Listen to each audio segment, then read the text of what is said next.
respected Principal Sir, Graham Sir, distinguished faculty, dear students and dear friends. First of all, I would like to thank the Principal, Mr. Graham Sir, for inviting me and having a brief interaction with you.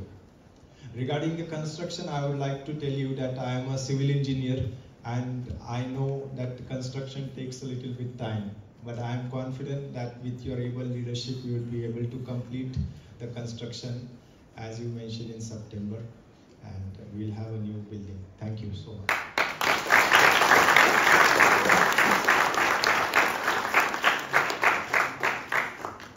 You know, I'm not going to take much of your time.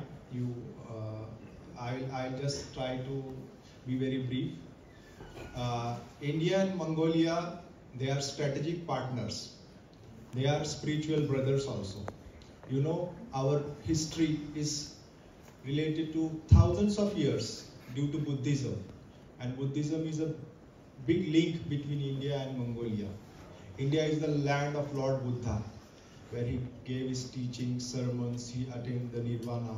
So many Buddhist scholars, you know, that time during 200, 300, thousands of years ago also used to visit a famous university in India which is called the Nalanda University for Buddhist teachings. So they are going now also, Buddhist monks, Buddhist scholars, to learn Buddhism in India.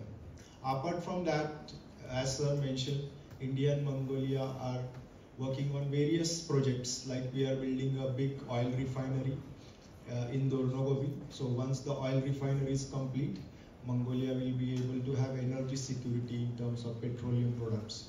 We are building an IT center in Bayanzur district, which will be completed soon. And we are building a secondary school, India-Mongolia Friendship School, which will be completed in 2 years. So there are various projects, so I will not go into those details. I will just, as a student, I would like to mention 3 or 4 points, not more than that. You know, in my diplomatic career, I have traveled to more than 40 countries.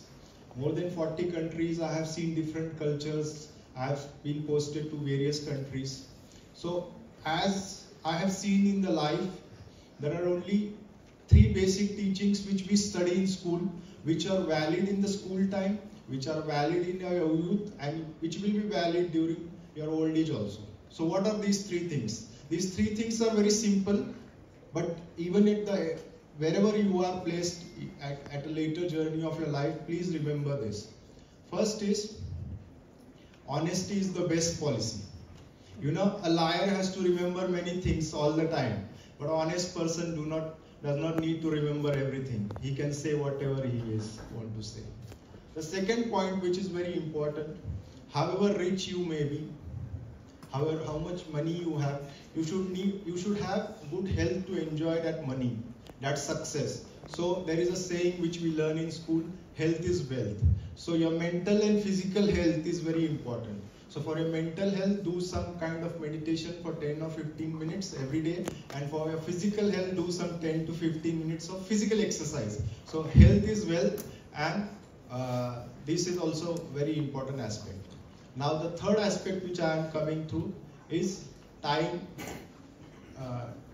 Time is money basically. You know, as a human being, you are a rich person, you are the richest person on planet, you are the poorest person on planet, or you are the middle class person. Every day in your bank account, you are getting 86,400 seconds of life. Every person gets that time. So that 86,400 seconds, how do you utilize in a day, is of high value. You study, you put your physical strength, or you put your time into entertainment, into your mobile. So that decision you have to make. So your attitude towards this will decide your altitude in the life.